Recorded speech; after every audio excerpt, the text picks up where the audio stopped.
You want answers? Well, so does he. He's Alex Jones on the GCN Radio Network. And now, live from Austin, Texas, Alex Jones. He is a member of the European Union Parliament, hailing from England. He's back in England now.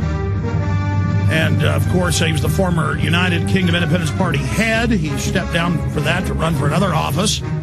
And we are joined by him. He's all over the U.S., British, and European news, skewering Herman van Rompuy, the guy that openly calls for world government, a $45 trillion to begin with, wealth transfer from Europe, England, the U.S., and Canada, Australia to the UN.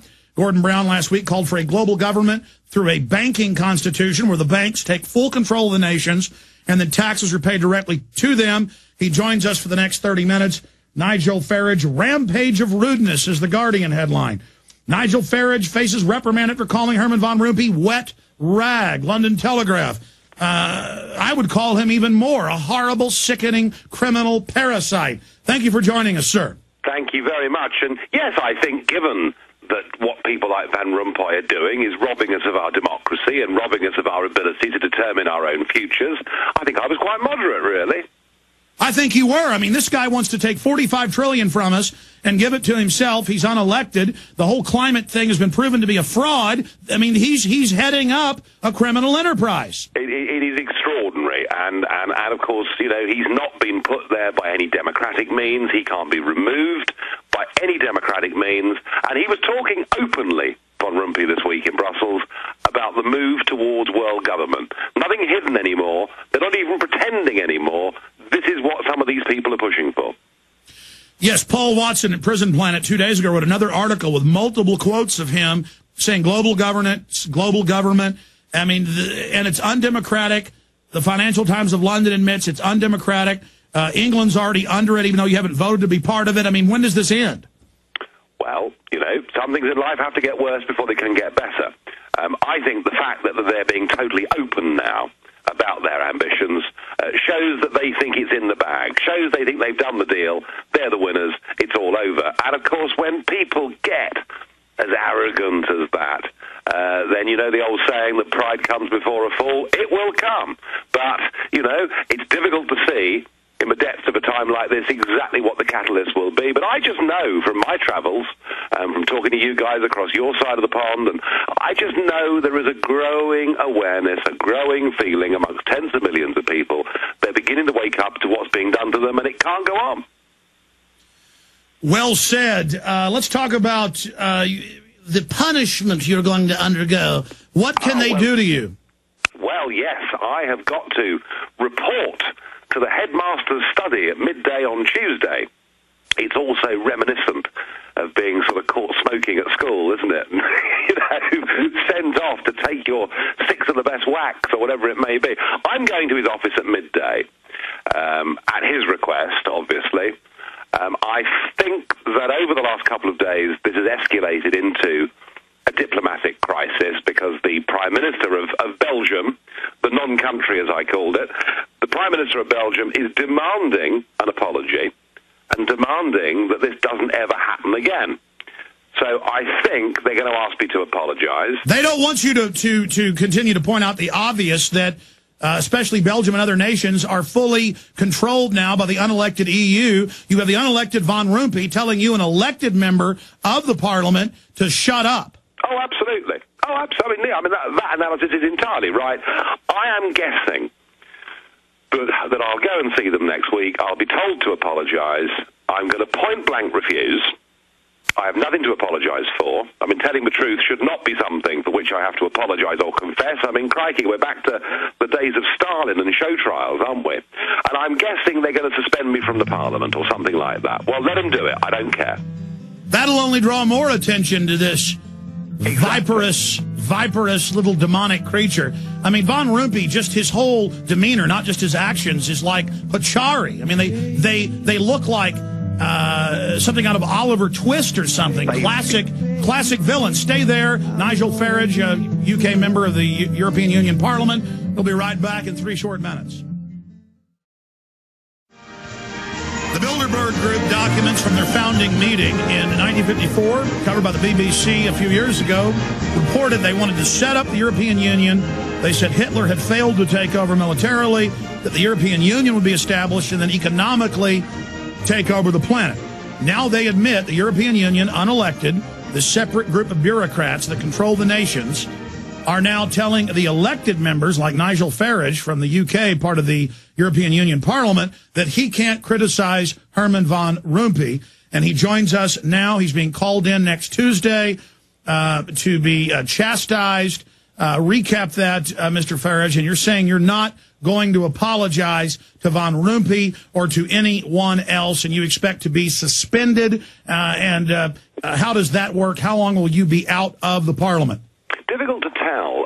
The Parliament hasn't really, the European Parliament hasn't ever really had to deal with anyone like me. You've had the odd person that's made a protest because they wanted to get a particular story aired at a moment in time. But what they've never had in the European Parliament, they've not had a leader of a group in the Parliament who is utterly, implacably opposed in principle to robbing nation-states of their democracy. So, in the past, miscreants have been fined 2 or 3 days' pay, and the odd person has been suspended for 2 or 3 days, but they've never really had anybody who persistently has done this. And as I say, I was called in back in December and told that my behaviour was unacceptable. I called Rompuy and the Foreign Minister, Baroness Ashton, I called them political pygmies, which I thought was, again, a very gentle description, really. But I was told that, oh, no, you must never talk like that again. So I just don't know what they're going to do, but I would suspect that they'll suspend me for a week or something like that.